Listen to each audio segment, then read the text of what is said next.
को बेवकूफ़ समझता है। तो बड़ी अच्छी बात है कि जब पैसे धड़ाधड़ आ रहे थे और उन पैसों को तुम एक मुंतखब हुकूमत और एक मुंतखब अवामी वजीर आज़म जिसका नाम है मोहम्मद नवाज शरीफ, जब तुम पानी की तरह पैसा बहा रहे थे और धरनों पर खर्च कर रहे थे, उस वक्त तुम्हें नहीं पता था कि ये पैसा एजेंट्स के पास से आया है या कहाँ आया है। पैसा आते वक्त नहीं पता था कि एजेंट्स के थ्रू आया है। जब जवाब देना पड़ा तो एजेंट्स याद आ गए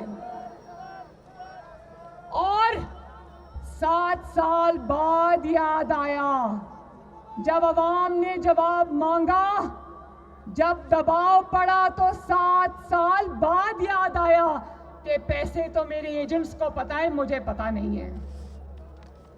बोलो जरा एक दफा बोलो, वाह वाह वाह, वेरी गुड। दस्तखत करने का पता था भाइयों, सुनना, दस्तखत करने का पता था, पैसा वसूल करने का पता था, पानी की तरह पैसा साजिशों में इस्तेमाल करने का पता था, मुंतखब हुकूमत को गिराने में पैसा इस्तेमाल करने का पता था, मगर ये पता नहीं था कि करोड़ों और अरबों और खरबों जो आ रहा है वो कहां से आ रहा है। बिल्कुल उसी तरह मेरे भाइयों, बिल्कुल उसी तरह जिस तरह ये कहता है कि मुझे हुकूमत में आने की मेरी तैयारी नहीं थी। भाई, हुकूमत में आने की तुम्हारी तैयारी नहीं थी, तुम्हें काम करना नहीं आता था, लेकिन अवाम की जेबों पर डाका डालने की तुम्हारी पूरी तैयारी थी। अवाम की खिदमत करने की तैयारी नहीं थी, लेकिन अवाम को लूटने की तुम्हारी पूरी तैयारी थी। महंगाई को आसमान पर पहुंचाने की तुम्हारी पूरी तैयारी थी। आटा, चीनी, गंदम और दवाइयों पर डाके डालने की तुम्हारी पूरी तैयारी थी।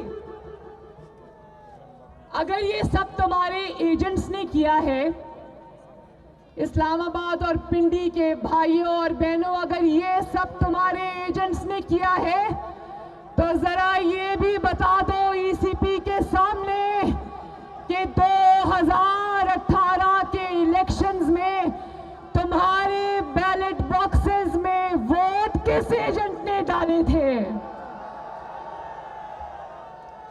जरा ये भी पाकिस्तान के अवाम को बता दो कि अगर पैसा देने वाले एजेंट्स थे तो तुम्हें इक्तदार में लाने वाले एजेंट्स कौन थे।